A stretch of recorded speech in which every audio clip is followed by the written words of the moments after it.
Hello and welcome. My name is Matthew Klinsky, and today we're talking a little bit about staffing, HR, and patient acquisition on our webinar series called Simplifying the Business of Healthcare.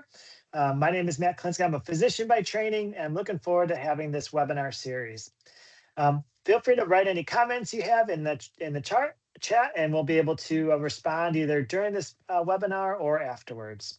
I'll go ahead and start sharing my screen. All right, so this is our part 4 of our series for starting your own medical practice. And in the first couple, we've talked about the financial strategies, we've talked about the demographic analysis. We then talked a lot about compliance with OSHA, HIPAA, as well as credentialing. Today, our focus is going to be on HR, staffing, and patient acquisition. And it's really about building the team that from the beginning that will help you get to the success that you want down the road. And that team that you start with at the beginning doesn't always look like the team that you'll end up with at 6 months or 12 months into it. And so it's important for everyone on the call to realize that there are changes that will happen during that startup period. My goal for today is that you walk away with a couple of key components. One is really looking at your team structure from both the day one as well as, let's say, 6 months down the road. What does that look like? And how do you base it, in terms of staffing up based on patient visits, based on new patient acquisitions, and about returning patients. Um, the second component is making the decisions easy and repeatable. So that means setting up those job descriptions correctly, making sure you hold people accountable, and then as you grow, continue to expand. Matching your staffing with the growth of your patients' volume. You don't need 4 or 5 MAs at the day one if you're only going to see 4 or 5 patients throughout the whole day. So knowing the ramp up period, understanding the ebbs and flows of a medical practice in those first 6 months. And then really, but in order to help with that, you need to help with the patient acquisition. So creating that patient flow from the beginning, monitoring the trends, and overall making sure that you're making the right progress. So in the past 20 years, medical practices have really struggled with kind of increasing inflations, decreasing reimbursements, the flow of private equity coming in. And so, our goal at Doctors Management is to help private practices through those challenges, not only in the pre-startup planning, in the startup launch, but also the maturing of the business. And so we know, after 70 years of experience that those wrong hires at the beginning, middle, or end, anytime you have a wrong hire, it's always going to cost you time, energy, and money. And so understanding that you will make some bad hires, but kind of preventing that or limiting that is going to be, one of the best practices you can adapt early. Making sure that when you are in that startup period, that first 1 to 3 months, the vast majority of practices are going to be slower than what you would anticipate. So if you're coming from a busy practice that you're seeing 20, 30, 40 patients a day, it's going to take time for you to build up to those same volumes. Even if you're a specialized surgeon and who have a great referral network, transitioning those referrals, creating that new space does take time. You might get there faster if you have a really strong built-in referral partnerships. But for most practices who are starting up, you have to rebuild those referral patterns from the beginning. So the first 3 months are typically slow. I usually recommend with my startups that around that 10, 11 week mark gets really challenging. You get really kind of you're tired, you're burned out, but right around that time you start seeing this magical shift around 3 to 4 months where you're able to really kind of get the hang of running a business, running the practice, seeing those referrals coming in, and then you really start to take off at that point. No-show bleeding. So what we mean by that is, having a no-show hurts you a couple ways. One, it filled a slot that you thought you were going to see, and then they ended up not showing. But also, it removed a slot from patients who actually did want to come in too. So it's almost a double whammy when it comes to the no-shows. So limiting that to the best of our ability, and then also, kind of getting you as the founding doctor, as the founding provider out of the practice, out of the day-to-day, in the appropriate timing is the key to really scaling to the next level. You can only do every job for a little bit of time, but the most important job that you have is seeing those patients, providing excellent patient care. So today, again, we're going to focus on the people, how to hire and when to hire, and then the patient demand, kind of with the goal of building a practice that's sustainable. All right. So kind of how do you look at your team from a startup standpoint?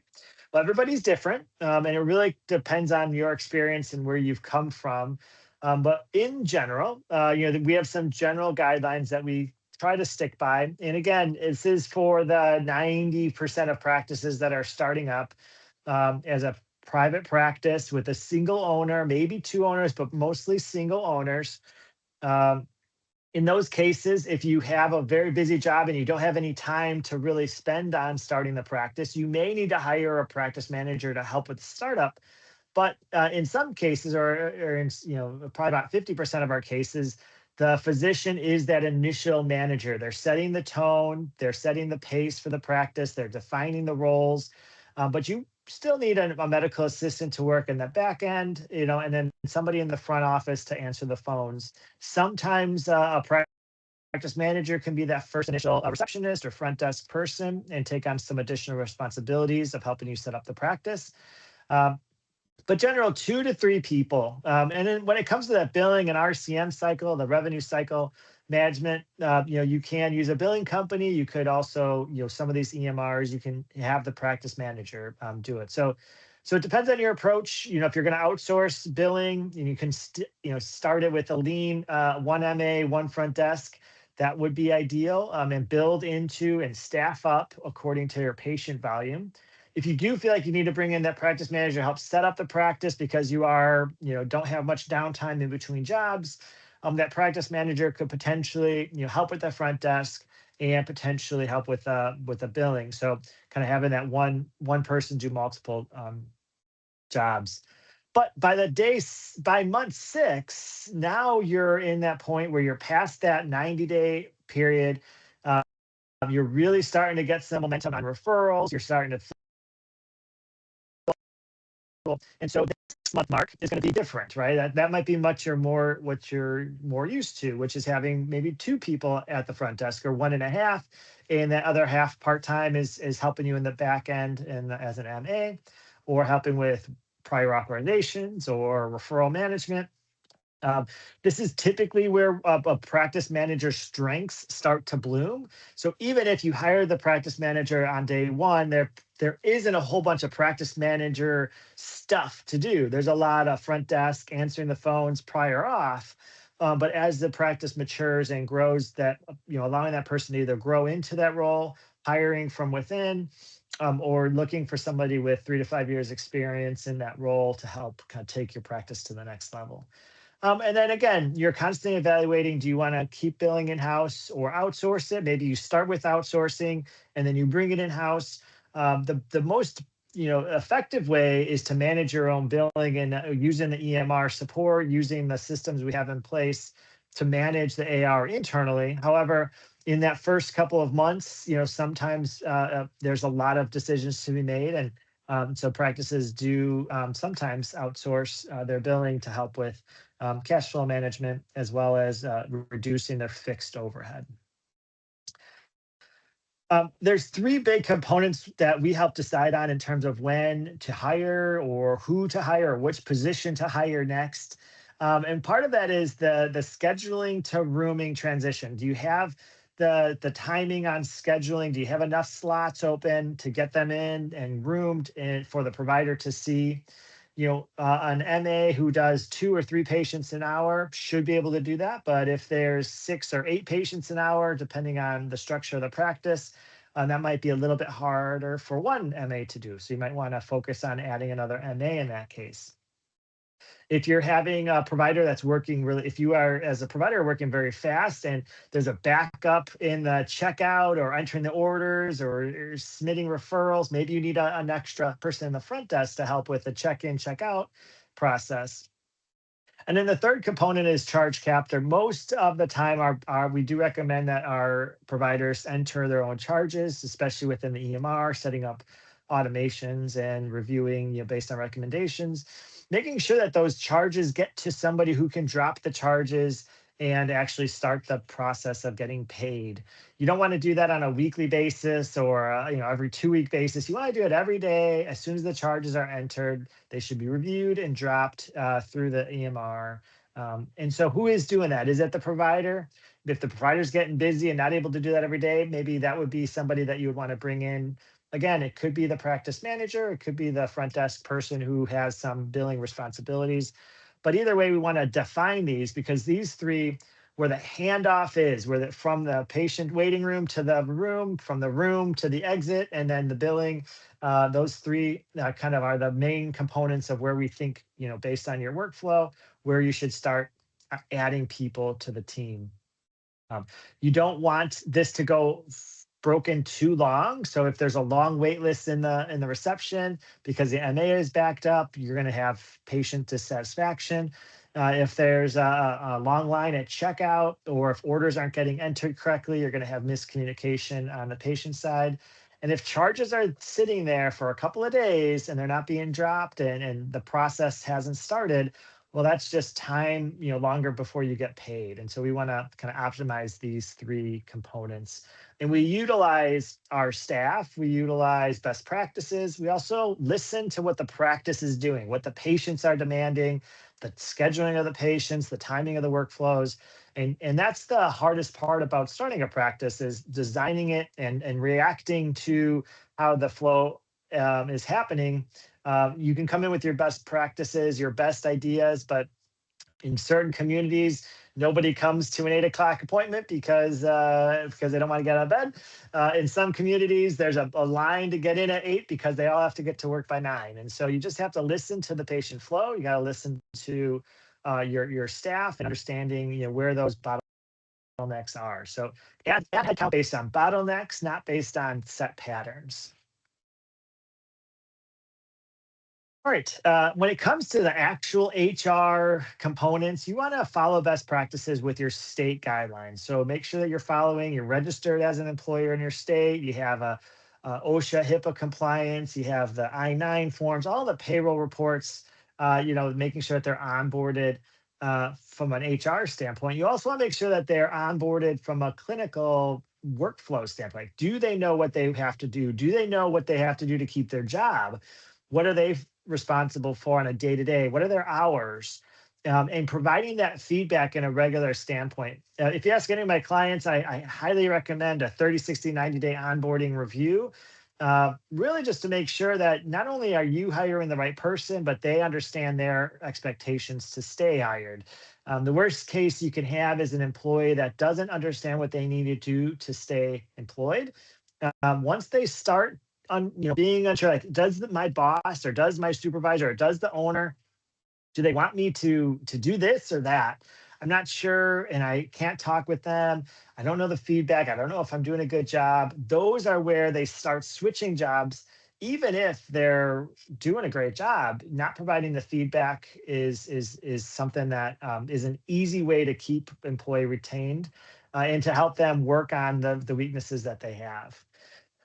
In a structured hiring process, that would be, having a set job description that you would use not only for the hiring process, but for the job posting. You want to hire to the job description. You don't want to find somebody and create a job description for them. That typically doesn't work out, especially in startups. Having an expectation of what you're looking for and then hiring to that expectation is going to be the key. If you really need 3 to 5 years, make sure you look for people with 3 to 5 years experience. If you are okay with taking somebody that's right out of training or school like that, then that's okay. But have it in the job description. Make sure that you're aligned with what you're looking for. And then when you do bring them in for an interview, make sure you do, reference checks on them. Make sure you do call 2 or 3 past employers. And then when you're getting ready to onboard them, you want to have a standardized approach. If that's a background screen and a drug screen, make sure you do it for all your employees. If you don't want a drug screen, you have to follow your state guidelines.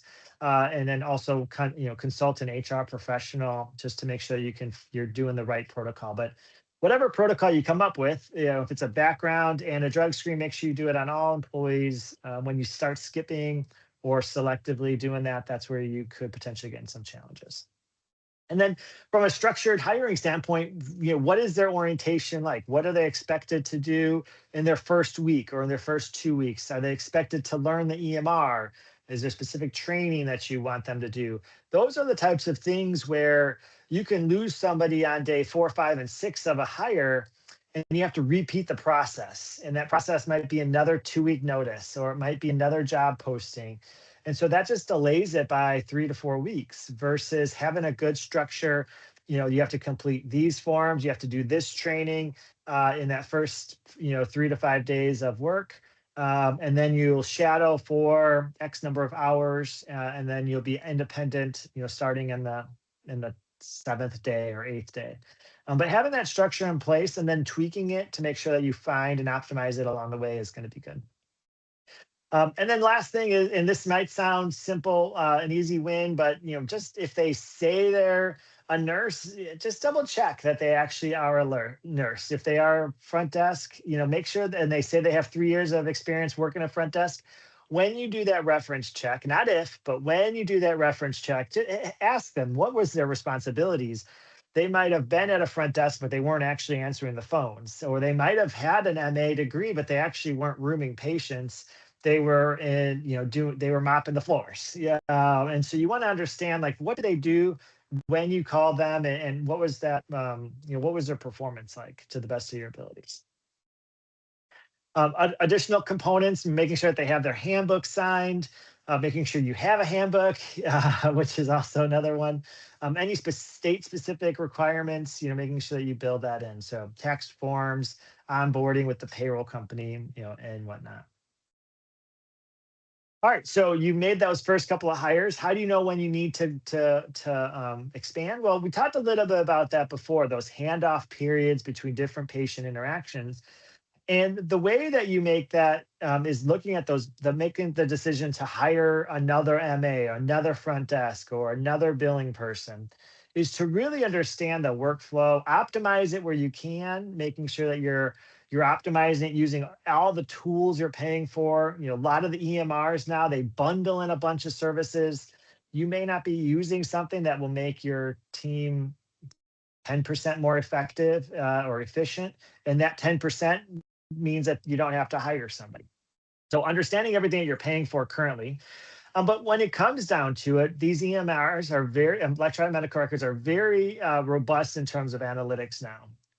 So on several of the EMRs, the time they check in, the time they were roomed, and the time they check out. So running a report could be helpful in terms of rooming time. Are they waiting 12 minutes past their appointment time, or are they going in at their appointment time? Are they getting roomed for 15 minutes, or are they getting roomed for 5 minutes? And every practice is going to be different, based on what you as the owner set for those guidelines in terms of expectations. Are they creating a new chart within the room? Are they updating their whole past medical history? Are they taking cheap complaints?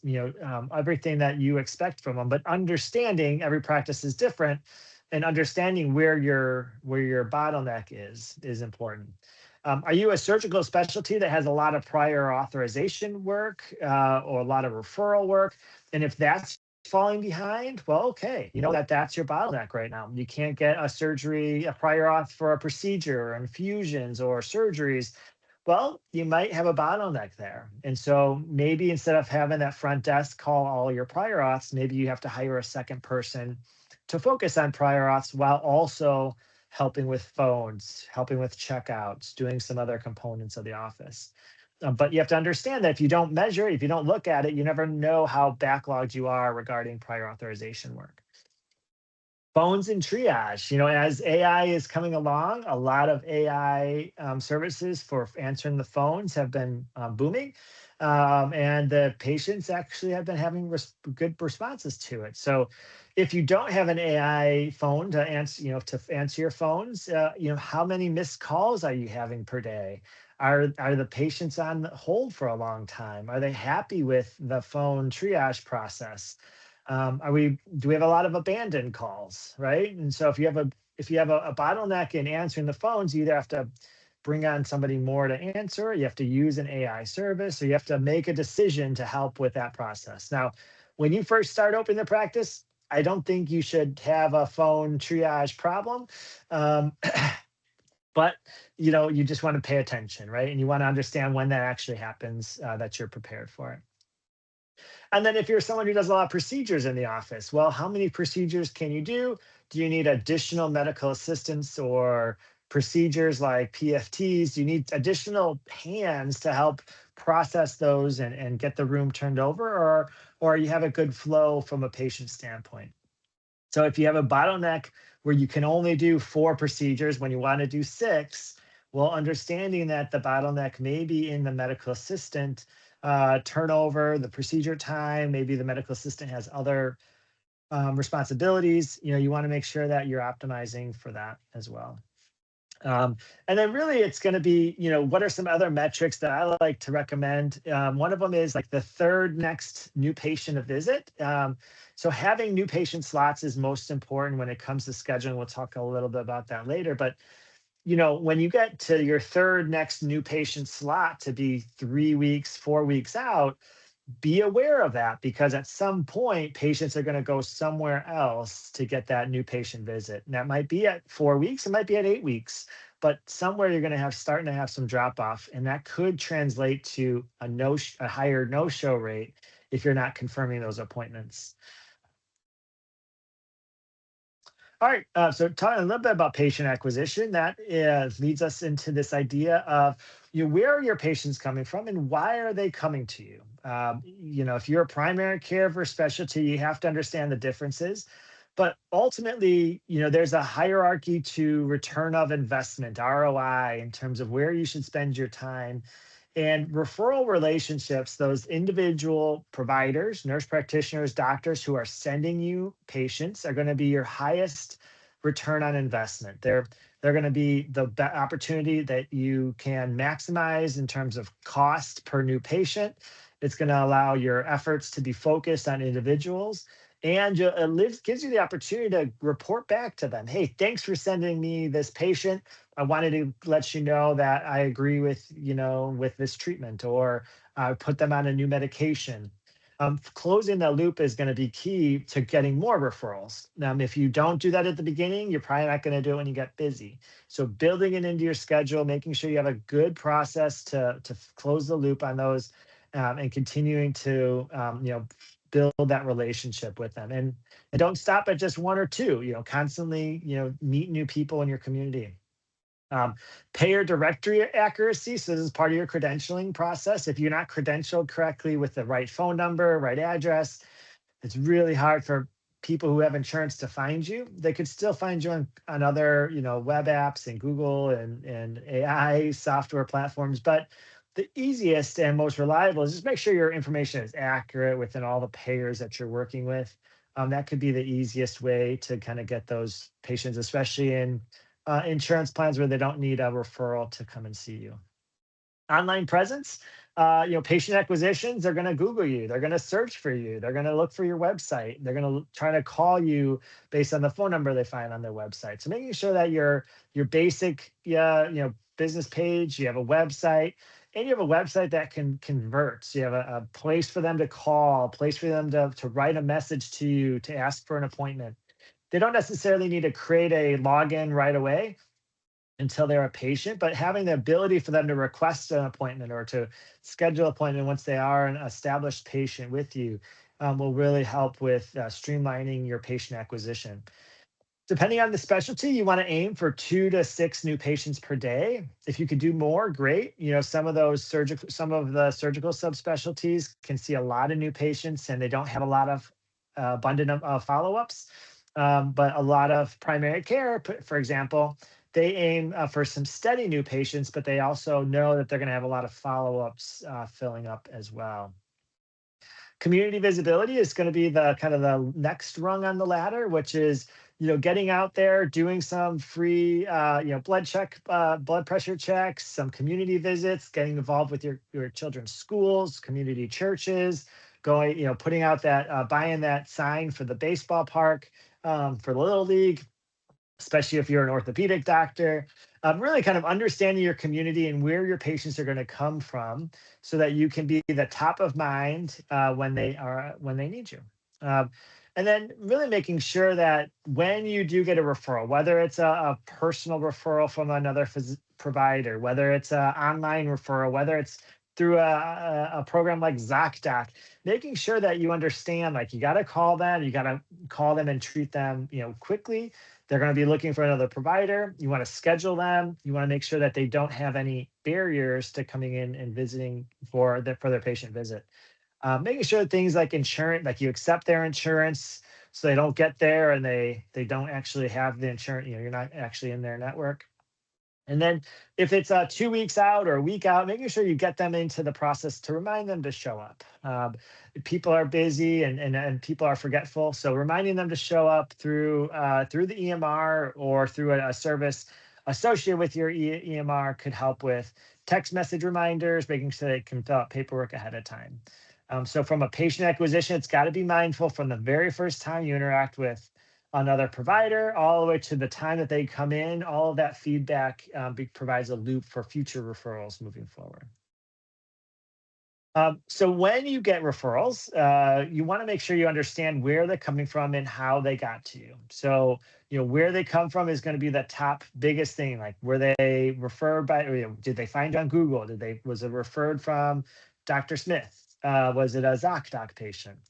Um, if they do inquire, so they found you on a website search and they sent a message, are we responding fast and professionally? Are we giving them a call? Are we answering the phones when they do call? Uh, Next is getting them scheduled. So they had a few questions. You verify that they're in their insurance. You responded to their questions. Now the next component is scheduling them for a new patient. Every practice should have a set number of new patient slots every day. Again, 2 to 6, depending on your specialty, is recommended. But every day, having those dedicated new patient slots, so you don't overbook on follow-ups. You make sure that you're conscious about new patient visits and that you're constantly determining, are you filling your new patient visits or not? The first indication that you're kind of slacking on on the business acquisition, on new patient acquisition, is when you have open new patient slots. And so that's something that you want to keep in mind, throughout the whole lifetime of your practice.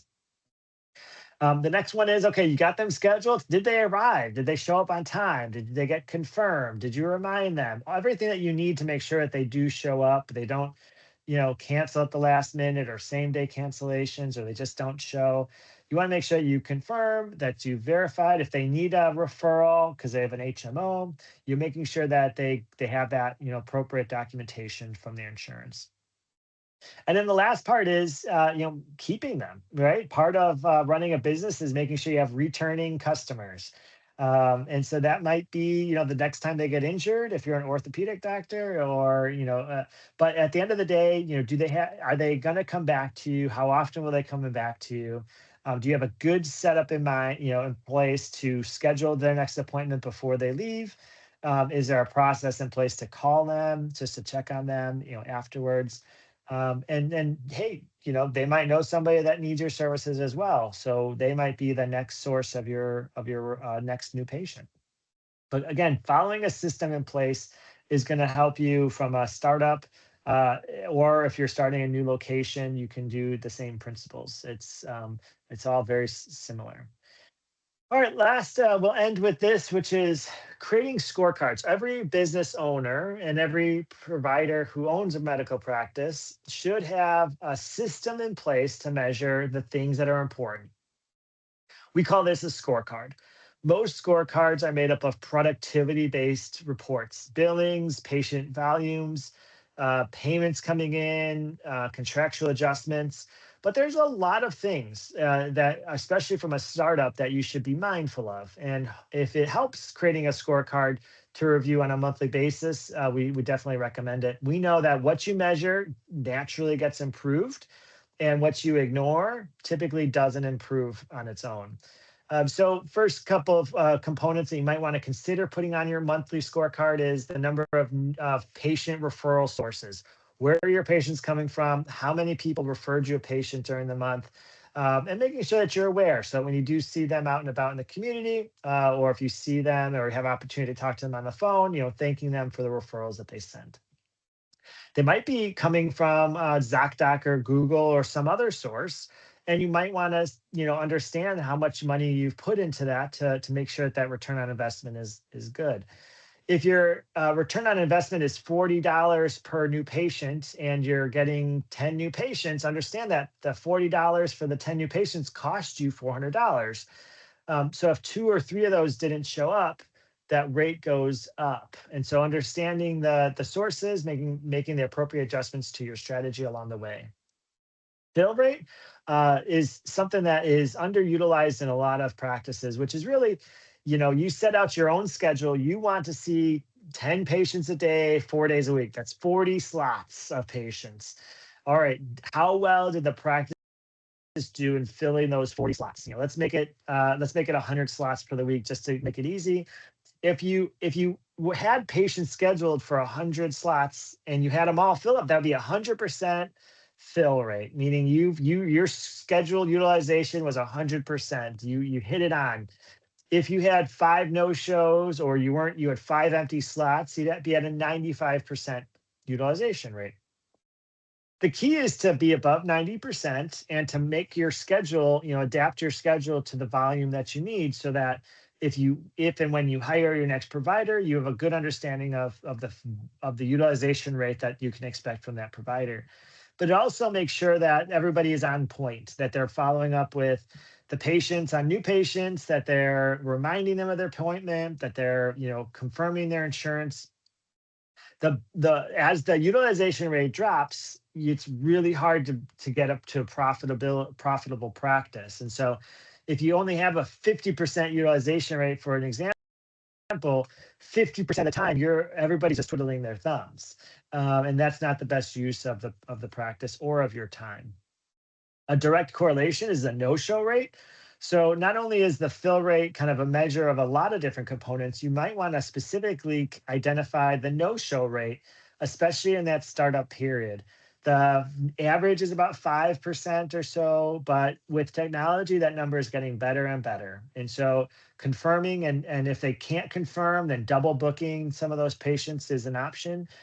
For you to make sure that you have constant patients coming in. In order to get to those 100 patients per week, what do you have to do? You want to confirm the appointment 2 weeks. You want to make sure they have all the referral documents if they need it. You want to confirm 2 days before that they're still coming. And then ultimately, if they don't show on that day, you're doing the best you can. Maybe we need to tweak the process a little bit. And there is an overbook policy where if you have 5% no-show rates because of different payers or different communities, and you want to see 100 patients, well, what you need to do is you need to book in 105 patients to know that you'll have about 5 patients no-show, so you can still hit your utilization ratio of 100%. And so that's kind of how you would understand the numbers and then adjust the schedule to meet those demands.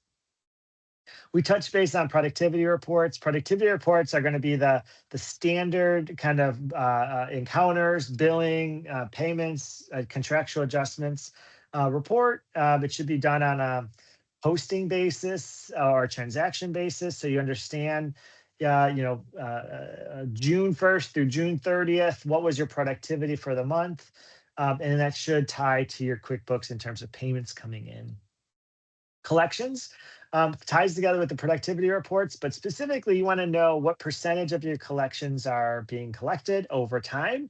When you look at a 12-month period, you should be at or above 95% of your collections.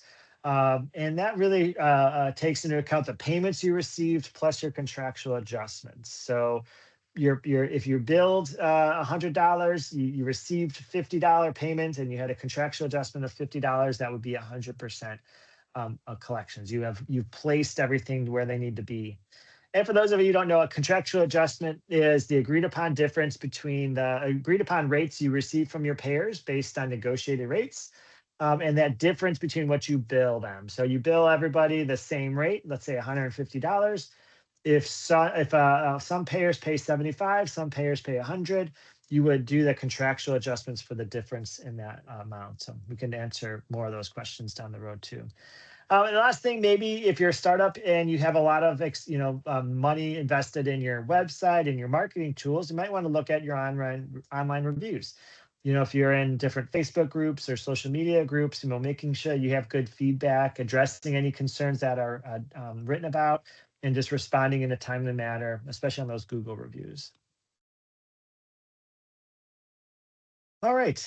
So, what is the big kind of secret to startup success when it comes to staffing, HR, patient acquisition? Is really kind of making sure you have the right team in place, you have repeatable hiring, you're growing your staffing according to the bottlenecks that you identify, that you have patients coming in and you're monitoring the patients coming in as new patients, and you're monitoring the scorecard on a monthly basis to make sure that everything that you put in place is growing. And that should allow you as the owner to step out of the practice day to day a little bit sooner by having a repeatable process for your medical practice, having the practice work for you as the owner, and you adding value by seeing the patients, by directing patient care, by giving those overall guidelines to the rest of the team to follow. All right. And so we do have a workshop. Again, this is our webinar workshop series. We sent out the blog earlier this month. We have the webinar today. We have a workshop in 2 weeks. Please feel free to join that workshop. Bring your questions. Let's walk through, let's work through some things that you may be struggling with. Maybe you're starting your practice in the near future, or you're looking to start a practice. Let's talk it through, see how we can help. But also, it's a workshop, so you can talk it through with other people who may be going through the same situations that you're going through. The workshop's in 2 weeks. We'll send out a registration link soon. And then also, if you like, kind of individually kind of talk through any challenges that you have, any situations where you feel like you want a one-on-one advice, feel free to email me, mkolinsky@doctorsmanagement.com. Happy to set up a time to talk through and see if we can provide any assistance throughout your process. It's a pleasure. Thank you for joining this webinar. This webinar is part of the Doctors Management Simplifying the Business of Medicine. We look forward to seeing you next month. Thank you.